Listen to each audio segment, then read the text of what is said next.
Será que agora vai, hein? Chegou a vez da gente falar de um dos grandes ícones do metal de forma geral, velho. Falar sobre o grande King Diamond.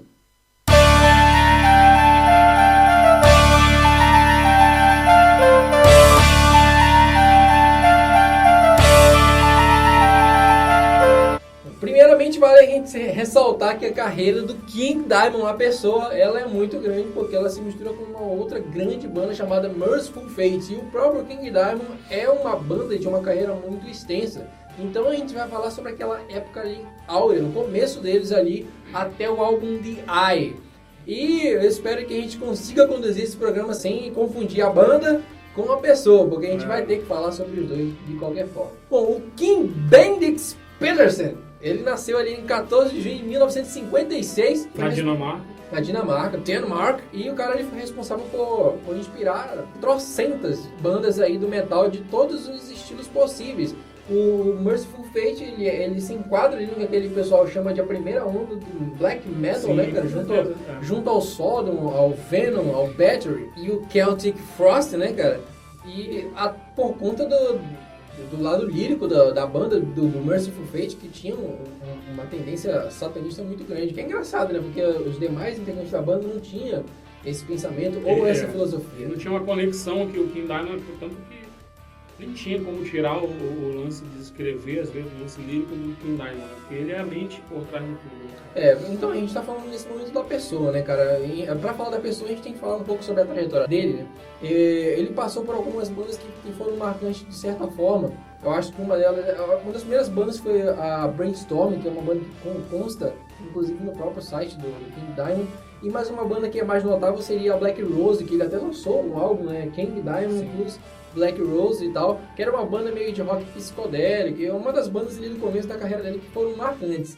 Ele passou por outras bandas, né? E uma das que vale a pena a gente citar bastante seria uma banda chamada Bratz, que foi onde ele conheceu o Hank Shermann. O embrião, né, do Mercyful Fate. Isso, ali seria praticamente o esqueleto do Mercyful Fate, porque já havia passado pela banda o Michael Dinner e o Tim Henson. Quando ele estava na banda, estava lá o Hank Shermann.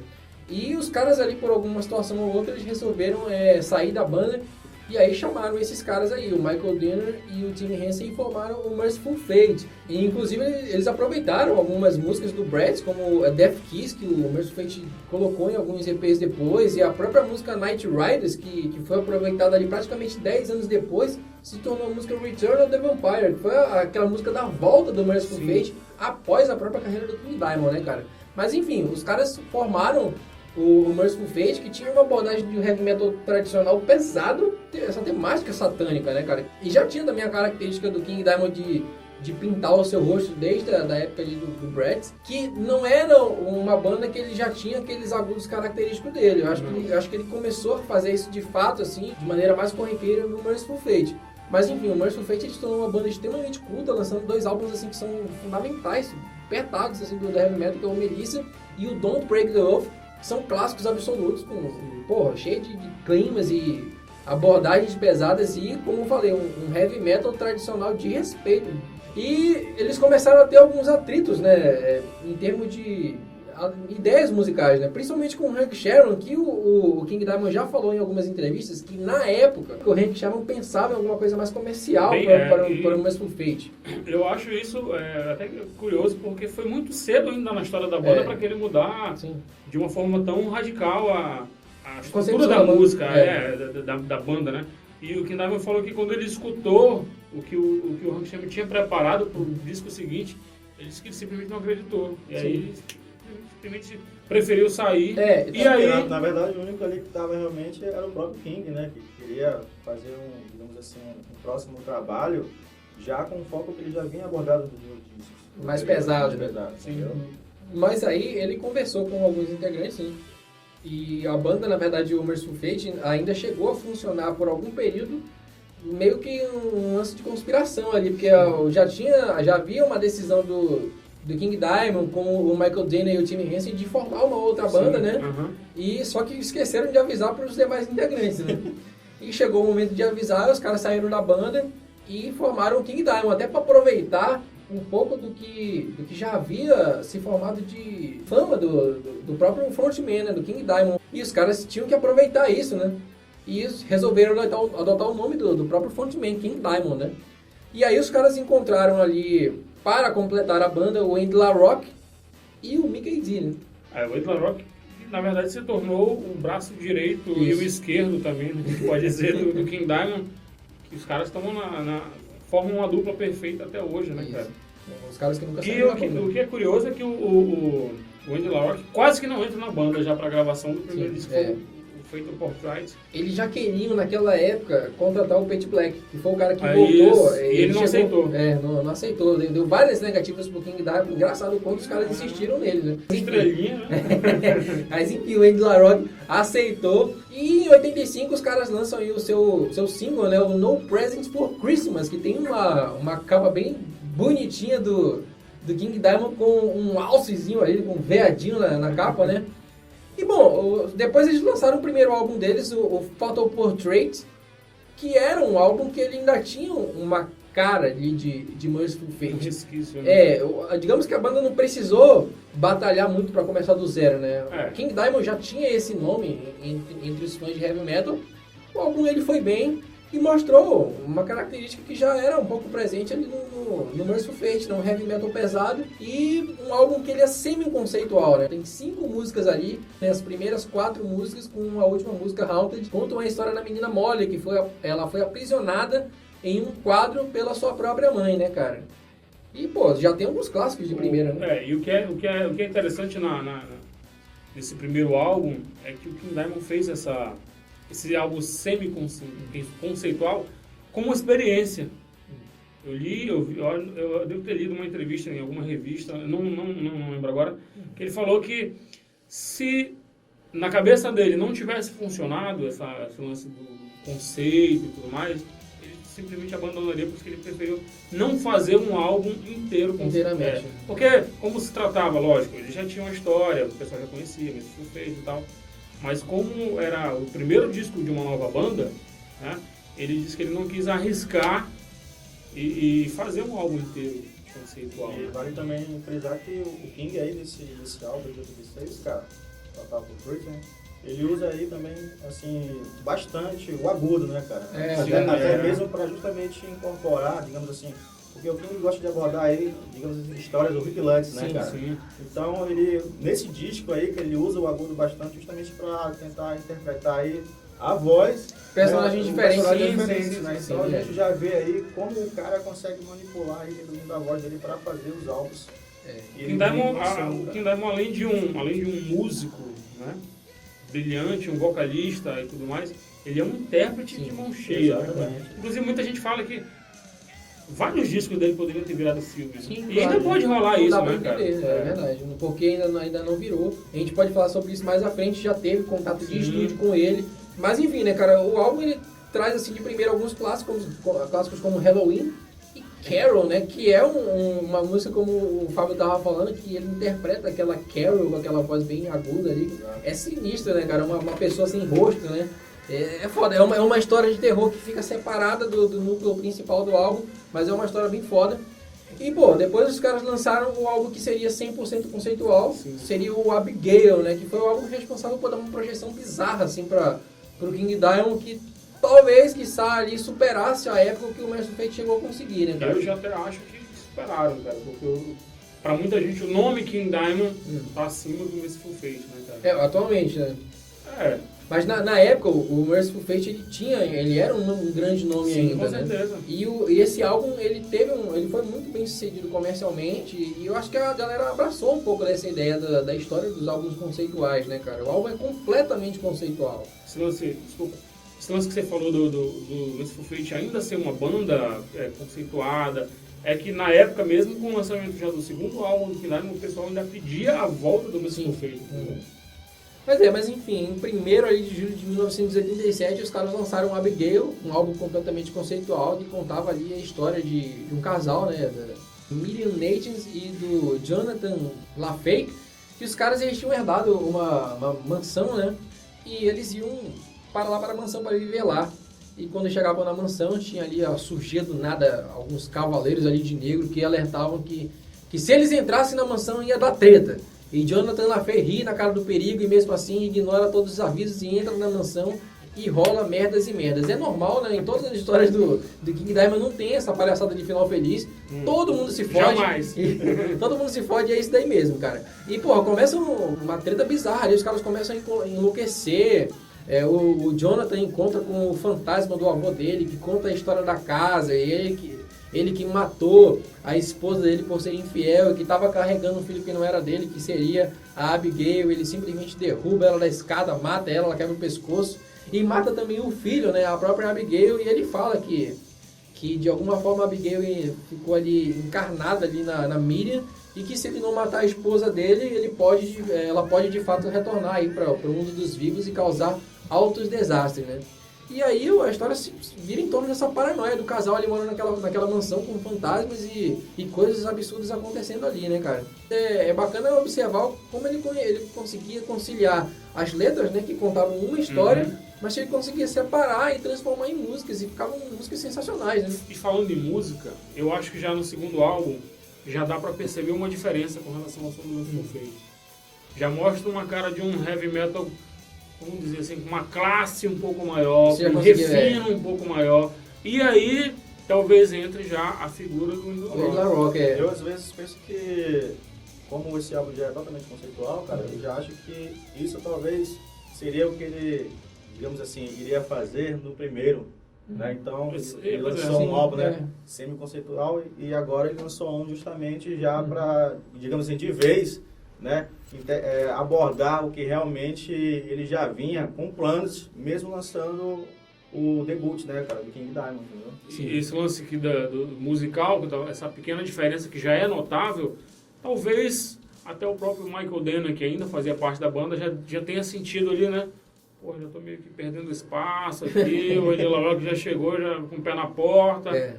E acabou que os caras fizeram um álbum simplesmente que um dos álbuns mais... Na Road Crew tem lá os 5 álbuns que a pessoa mais ouviu na vida. E o Abigail é um dos álbuns que mais é citado. Constantemente ele é citado. Inclusive, na última entrevista aqui do Torture Squad, ele foi citado pelo René Guitarra. Exatamente. Eles tinham uma banda tributo ao ele e o Amilcar Cristóforo.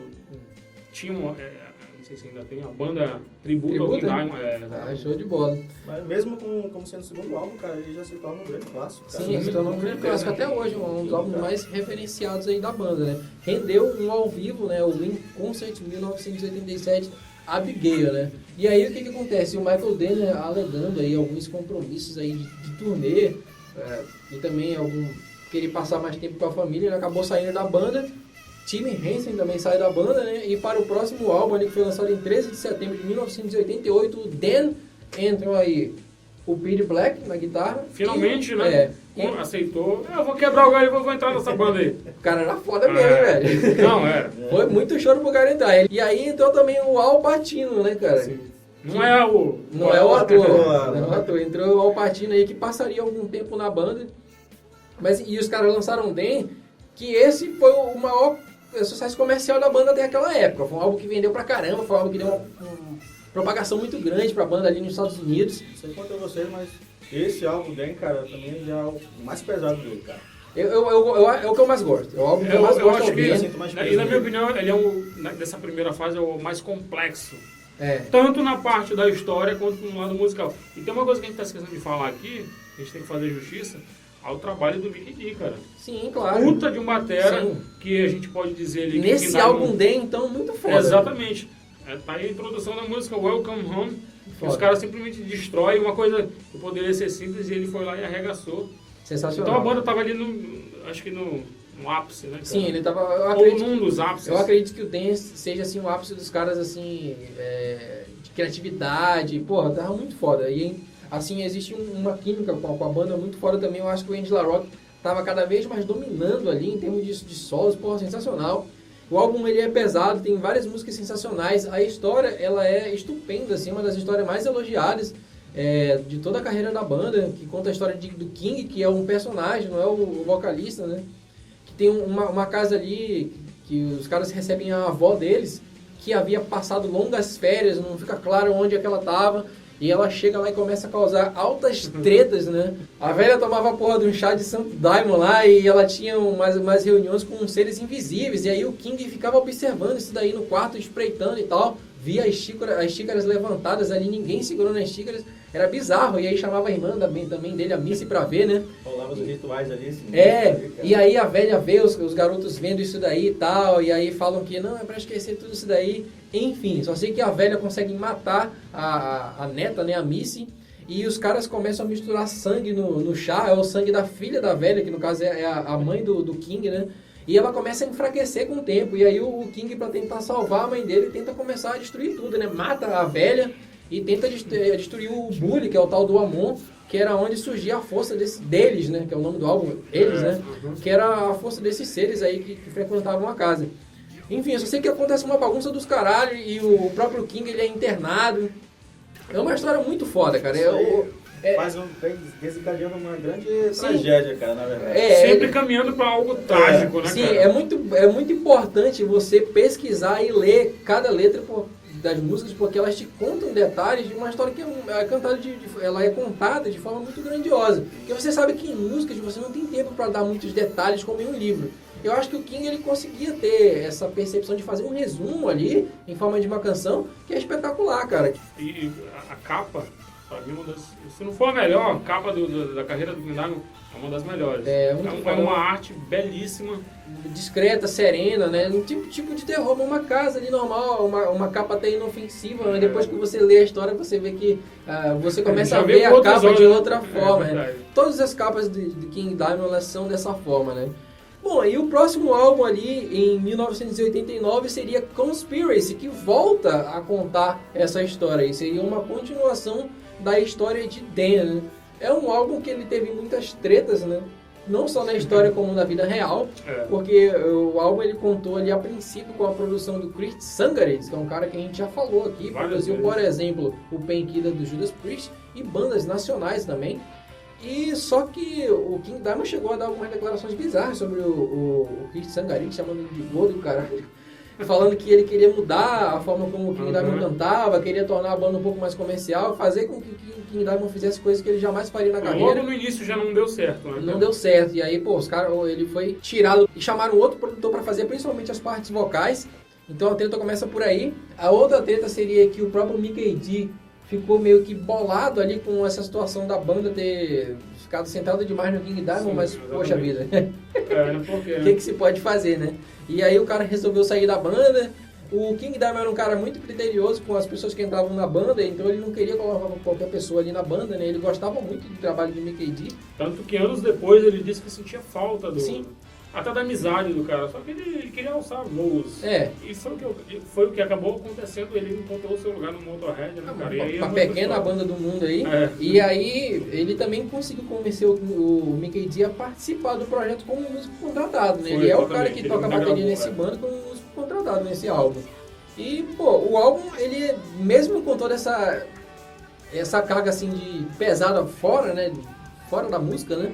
É um álbum que consegue ser foda pra caramba, um álbum pesado, com músicas sensacionais. Pra mim ele já é superior ao dele.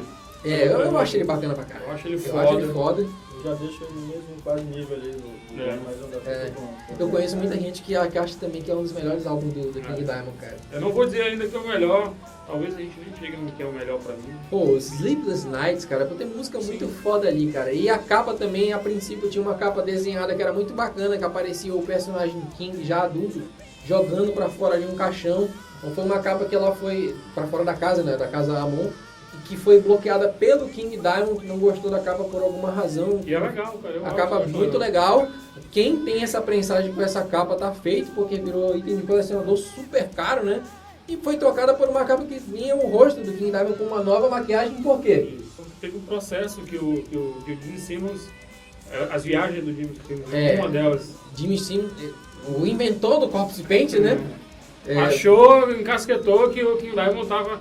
E, vamos ser sinceros, né, cara? Não tem nada a ver uma com a outra. Não acho parecido. Um traço ou outro, mas até chegar na concepção de assim, esse cara tá me copiando.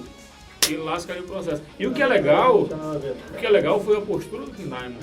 Ele foi um cavalheiro, velho. Ele foi um verdadeiro gentleman. porra, eu sou fã do Kiss, eu gosto pra caramba.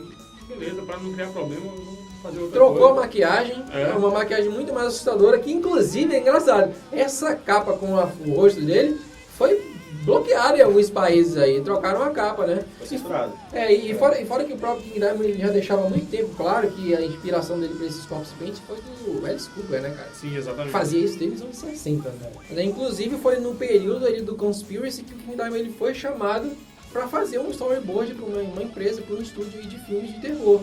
Só que rolou um terremoto lá em Los Angeles que acabou atrapalhando a vida de muitos estúdios e esse estúdio que contatou ele acabou falindo, né? Mas existe uma possibilidade ainda disso acontecer, porque em 2013 eu lembro de uma entrevista dele que ele fala que uma empresa de Nova York contatou ele para fazer um storyboard do jeito dele, da forma que ele quisesse. Eu não sei se já saiu o filme, vocês sabem que às vezes esse negócio demora anos para sair um filme, né? Eu não sei se já saiu ou não. A gente coloca aí futuramente para saber se já saiu ou não esse filme, mas ele foi contatado novamente, acho que já passou. Mas uma de suas histórias ou uma história... Para ele fazer uma nova história. Entendi. Fazer uma nova história. Mas, pô, depois a gente vai falar só até o The Eye, né? Depois ele fez vários outros álbuns conceituais. Eu acho que não tem fim para as histórias que saem daquela cabeça doente dele, não. Foi uma pena, foi uma pena não ter saído, cara, porque seria histórias de terror e horripilantes. Eu também prefiro que eles fizessem a história já contada. Se fizessem já pensou? Ia ser muito foda, cara. Foda pra caralho. Pô, mas enfim, né? Com a saída ali do Mickey D da banda, né? E eu já tinha comentado que o King Diamond era um cara um pouco metódico ali na escolha dos seus integrantes, né? Eu não vi sair da boca dele em nenhuma entrevista, mas eu já vi alguns comentários em alguns sites de que ele chegou a testar 45 bateristas para a turnê do Conspiracy. Isso daí é onde chega o ponto ali do metodismo do cara, né? O que mostra também que o Snowy Shaw teria que ter alguma coisa de especial para poder ser escolhido, né? E mostra que o King Diamond é um cara que leva muito a sério o trabalho dele, sim. E sempre foi um cara meio treteiro também com os integrantes que saem da banda dele, né, cara? Vi de Al Pacino, anos atrás, aí algumas tretas que rolou com ele aí, mas enfim, né? O Snowy Shaw chegou na banda e o que é engraçado, né? Mesmo com todo esse critério aí pra escolher um novo integrante, o Snowy Shaw só participou de um álbum do King Diamond, que é justamente esse próximo álbum que a gente vai falar, que é o The Eye, né, cara, de 1990, que fecha esse primeiro ciclo aí do King Diamond, né, cara? Que com o King Diamond, sim, né? Depois posteriormente, com fez parte do Mercyful Fate. É verdade. E, cara, o álbum, ele é um álbum, assim, mais complexo em relação aos outros álbuns do King Diamond. Primeiro que a história dele é um pouco confusa. Ela trata, eu acho que de umas duas histórias, na verdade, ali. É verdade. E uma meio atemporal, que trata de viagem no tempo.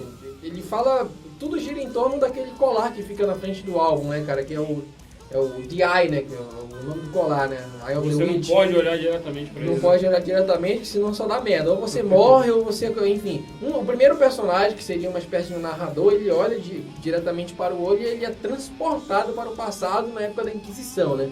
E ele começa... ele começa toda a treta, né? Ele começa a ver alguns fatos ali que misturam com fatos reais, né? Eu acho que talvez seja ali até a primeira história do que dá naquela época. Foi ali que ele começou a cutucar coisas da realidade. Entendeu? Sim, já chega ali no meio de um julgamento, né?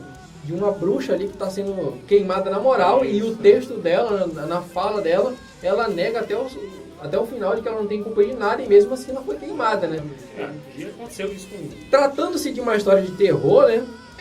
Poderia muito bem se assumir que ela era uma bruxa, né? Mas na história não fica evidente isso. Ela morreu como uma inocente, até onde tudo se indica, né? O álbum, ele, de certa forma, mesmo tendo duas histórias diferentes, ele aborda ali um pouco do poder da igreja e dos seus absurdos, né? A outra história seria se passando ali em um convento, onde você tem padres que pressionam ali as suas freiras a participar de cultos que envolvem violência e sexualidade, né? E entra um padre e sai outro e continua a mesma bagunça, a mesma sacanagem nos rituais. E o álbum, ele começa a conduzir essas duas histórias, né? Fora isso, também o álbum que musicalmente, ele é um álbum que pra mim, ele fica um pouco abaixo dos outros. Eu gostaria que vocês falassem um pouco mais sobre esse álbum. Eu gosto pra caralho desse álbum. Eu já acho o álbum, você não é tão... Mas eu já acho... Vou citar duas músicas que pra mim mostram a qualidade do todo, né? Que é a música Eye of the Witch, que é simplesmente uma das melhores músicas da carreira inteira do King Diamond, e Burn, Burning é a mais rápida do álbum, eu acho. Mas assim, eu poderia citar outras, para não ficar longo. Eu cito essas duas, eu gosto tanto quanto o Conspiracy, quanto o Fatal Portrait. Na verdade, o álbum em si, né, algumas pessoas contestam, né, mas ele tem, sim, as suas qualidades, cara, entendeu? Não, ele não é um álbum ruim, mas eu gosto, por exemplo, de outros álbuns como Voodoo, Graveyard, que é álbuns futuro ali da banda. Posteriores, né? Na verdade, durante ali o período de DI, né, começou a ter algumas tretas ali do King Diamond com a produtora Roger Warner, né? Isso. Que acabou fazendo. Ele também teve treta com alguns integrantes, né? O próprio Al Pacino saiu da banda, o Shaw também. E aí fez com que eles dessem uma pausa. Na verdade, foi uma série de fatores ali coincidentes, né? O Michael Dinner tinha chamado o King Diamond para ver umas músicas aí para um outro projeto que não era o Mercyful Fate. E os caras se reuniram e, quer saber, vamos voltar com o Mercyful Fate nessa porra aí. E aí os caras voltaram com o Mercyful Fate e o King Diamond entrou em uma pausa. Mas me parece ter sido uma pausa bem premeditada, entendeu? Porque tem entrevistas do Death, da banda Death Metal Death, na época em que o Andy LaRocque estava tocando na banda, né? Que era um individual Full Painter, né? Que eles estavam lançando. Exatamente. Que eu lembro que tem uma entrevista que a entrevistadora pergunta lá pro Andy LaRocque, e aí, o que tá rolando com o King Diamond? Ele, não, vai rolar, a gente vai produzir aí. E ele até cita o nome do próximo álbum, que é Spider's Lullaby. Então, a banda tava parada, mas em nenhum momento se cogitou algum tipo de fim. Foi uma parada estratégica. Foi uma parada estratégica ali também, bem amigável em relação ali a galera do Mercyful Fate e o Andy LaRocque, que de certa forma, né, cara, não é o dono da banda, sim, mas é um sócio bem majoritário, né, cara. E, enfim, 50-50. Quase isso, né? Mas enfim, a gente acabou aí pegando essa primeira parte da carreira do King Diamond, que ela é muito grande. A gente poderia fazer um Metal Legend sobre o próprio Mercyful Fate. Sim, e assim como a gente pode fazer também sobre a continuação do King Diamond. É tão legal falar sobre a carreira dele, porque a gente é fã, que dá vontade de falar, de continuar falando, só que vai virar um vídeo. Sim, fica longe, a gente escolheu a fase mais clássica, mas é como eu falei, eu tenho o Voodoo, que é um álbum ali do final dos anos 90, que eu acho ele foda pra caramba, fora que tem The Graveyard, que é sensacional. Que é foda. The Puppet Master foi um álbum muito elogiado pela crítica. A segunda parte da Big A. Sim, também. Parte 2. É uma carreira muito foda pra caramba, a do King Diamond. Extensa, né, cara? Então... Não tem como a gente falar sobre tudo, a gente pode falar em outro vídeo aí, futuramente. Espero que vocês tenham gostado. E antes de a gente terminar, vamos escolher aí um álbum dessa fase? Dessa fase aí, cada um. Cara, eu vou pegar o The Eye. Cara, eu fico com o Dan. Eu também fico com o Dan. Acho que seria muito foda. Depois a gente vai ter uma conversa séria aqui. Espero que vocês tenham gostado do nosso Metal Legends falando sobre King Diamond. Assine o canal e vai Metal. Valeu!